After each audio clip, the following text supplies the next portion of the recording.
ओला electric ने अपना IPO launch किया है। क्या है इस आईपीओ की डिटेल, क्या है इसका जीएमपी, साथ ही जानेंगे इस कंपनी की फाइनेंशियल इन्फॉर्मेशन इस वीडियो में।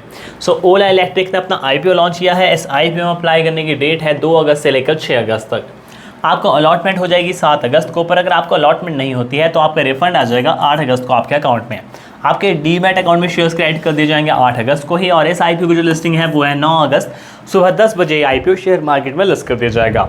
अब बात करते हैं इस आईपीओ में मिनिमम इन्वेस्टमेंट की। यहाँ पर जो प्राइस बैंड रहेगा वो रहेगा 72 रुपीज़ टू 76 रुपीज़।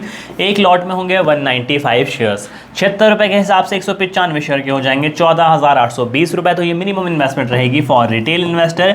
वहीं कोई भी रिटेल इन्वेस्टर 2 लाख रुपये से ज़्यादा किसी आईपीओ में इन्वेस्ट नहीं कर सकता है। तो अगर आप यहाँ पर मैक्सिमम इन्वेस्ट करना चाहते हैं तो यहाँ पर आप मैक्सिमम जो है वो 13 लॉट बाय कर सकते हैं। वहीं यहाँ पर हाई नेटवर्थ इंडिविजुअल को 2 कैटेगरी में डिवाइड किया गया है, small high net worth individual and big high net worth individual. Small high net worth individual के लिए मिनिमम इन्वेस्टमेंट 2 लाख रुपए रहेगी, मैक्सिमम इन्वेस्टमेंट 10 लाख रुपए रहेगी। वहीं जो बिग कैटेगरी के हाई नेटवर्थ इंडिविजुअल है उनके लिए मिनिमम इन्वेस्टमेंट ही 10 लाख रुपए रहेगी।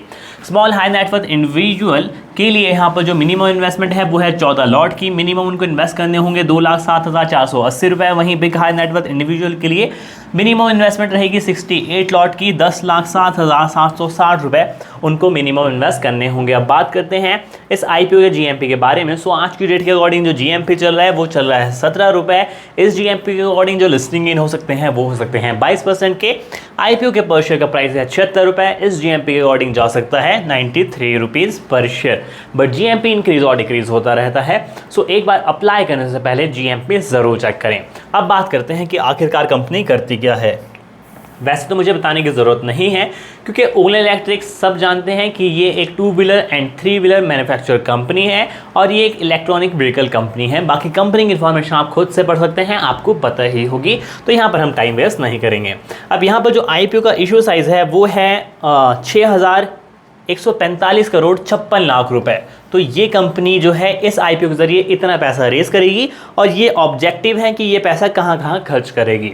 अब बात कर लेते हैं कंपनी की फाइनेंशियल इन्फॉर्मेशन के बारे में। यहाँ पर हमें 4 ईयर की फाइनेंशियल इन्फॉर्मेशन दी गई है, फाइनेंशियल ईयर 2021, 22, 23 एंड 24। असेट्स की बात करते हैं तो असेट्स रेगुलर इंक्रीज हो रहे हैं, रेवेन्यू जो है वो भी रेगुलर इंक्रीज हो रहा है। और यहाँ पर प्रॉफिट की बात करते हैं यहाँ पर हर फाइनेंशियल ईयर में जो प्रॉफिट है वो माइनस में ही आपको नजर आएगा और वो माइनस में जो प्रॉफिट है वो भी माइनस में ही इंक्रीज होता जा रहा है। तो यहाँ पर आप खुद सोच सकते हैं। बाकी हम यहाँ पर सिर्फ इंफॉर्मेशन दे सकते हैं, बाकी किसी की बुराई नहीं कर रहे। नेटवर्थ की बात करते हैं तो नेटवर्थ जो है वो 2021 में 1,970 करोड़ 62 लाख रुपए, 2022 में 3,661 करोड़। तो यहाँ पर जो 2022 में फाइनेंशियल ईयर में है वो नेटवर्थ इंक्रीज हो गई, 2023 में फिर कम हो गई और 2024 में और कम हो गई। रिजर्व एंड सरप्लस की बात करते हैं तो वो प्लस में था, बाकी 2022, 23, 24 में माइनस में। और बोरिंग्स जो है वो रेगुलर अगर आप देखेंगे तो इंक्रीज होती जा रही है। बाकी आप खुद समझदार हैं, इसको देखकर आप खुद समझ सकते हैं। अब बात कर लेते हैं कंपनी की इंडिकेटर के बारे में, जो कि इन्होंने अलग अलग कंपनीज के साथ जो है कंपैरिजन करके हमें दिया है। Earning per share -4.35, net assets value 5.54, P ratio नहीं दी गई है, रिटर्न ऑन नेटवर्थ माइनस में है। ये कंपनी की पूरी डिटेल थी। बाकी किसी भी आईपीओ में अप्लाई करने से पहले अपनी रिसर्च ज़रूर करें। आज की वीडियो में बस इतना ही, मिलते हैं गाइस अगले वीडियो में।